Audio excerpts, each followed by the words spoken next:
السلام علیکم ورحمۃ اللہ وبرکاتہ۔ یہ بارہا مجھ سے سوال پوچھا گیا ہے کہ آپ حمزاد کے متعلق ایک ویڈیو بنائیں، تو آج کی ویڈیو ہم اسی مضمون کے اوپر بنائیں گے۔ تو ویڈیو کو میری ریکویسٹ ہے لازمی آخر تک دیکھیں، انشاءاللہ العزیز آپ کے علم میں، نالج میں ضروری بات ہے کہ اضافہ ہوگا۔ تو بہت قیمتی ویڈیو ہے اور میرا نام ہے قاری انیس الرحمن۔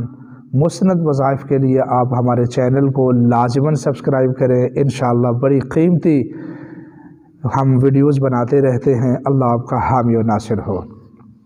تو بہرحال اب آتے ہیں جی ویڈیو کی طرف۔ ہمارا آج کا ٹاپک ہے حمزاد۔ حمزاد ایک غیبی مخلوق ہے، یہ مشاہدے اور تجربات میں آنے والی چیزیں ہیں۔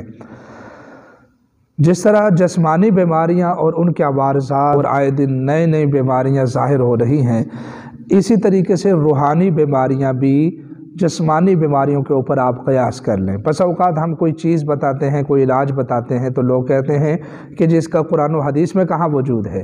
تو جس طرح شوگر، ہیپاٹائٹس اور اسی طریقے سے نئی بیماریاں جو کینسر وغیرہ دریافت ہوئی ہیں، اور دوسری کرونا جیسی وبائیں، جس طرح ان کا تعلق احادیث میں نہیں ہے، اسی طریقے سے روحانی بیماریاں بہت ساری ایسی ہوتی ہے کہ جن کا تعلق قرآن و حدیث کے ساتھ نہیں ہوتا ہے۔ تو وہ پوشیدہ امراض کو گویا روحانی بیماریاں کہتے ہیں، وہ بھی انسان کے جسم کے اوپر ہی ظاہر ہوتی ہیں۔ تو حمزاد کا تعلق بھی انہی چیزوں کے ساتھ، غیبی چیزوں کے ساتھ ہے۔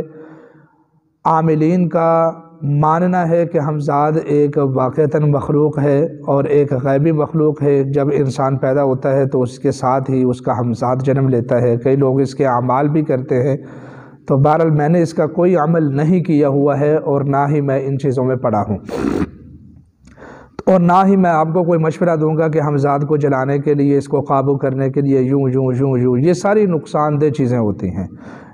اس بھائی نے یہ سوال کیا تھا کہ جی کیا حمزاد کو جلانا ممکن ہے؟ بھائی ہم کسی جن چڑیل کو جلاتے نہیں ہیں۔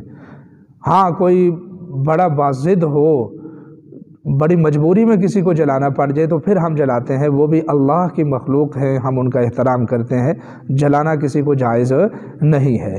تو اس لیے عام جو جنات وغیرہ ہیں ہم ان کو نہیں جلاتے، تو حمزاد کو ہم کیوں جلائیں گے؟ تو اس لیے جلانا جلونا نہیں ہے کسی چیز کو۔ ہاں ہمارے قیمتی حصار ہیں، اعمال ہیں، مسنون اذکار اور وظائف ہیں، انشاءاللہ العزیز آپ ان کے اوپر عمل کریں تو اللہ کی مہربانی اور توفیق سے حمزاد ہو، جن ہوں، چڑیل ہوں، انشاءاللہ العزیز آپ کا کچھ بگاڑ بھی نہیں سکتے، اللہ تعالیٰ کے خصوصی حفظ و امان میں آ جائیں گے۔ تو ہم نے حضرت عائشہ صدیقہ رضی اللہ تعالیٰ عنہ کا حفاظت اور حصار والا عمل نشر کیا تھا، اس کا جو لنک ہے وہ ڈسکرپشن میں آپ دیکھ لیں، تو وہ حضرت اماں جان عائشہ والا حصار کریں، انشاءاللہ العزیز آپ کے قریب کوئی حمزاد، کوئی جن، کوئی چڑیل، کوئی پری آپ کو تنگ کرنے کی غرض سے کبھی آپ کے قریب نہیں آئے گی۔ اللہ کی مہربانی اور توفیق سے انتہائی مجرب ہے۔ بہت شکریہ۔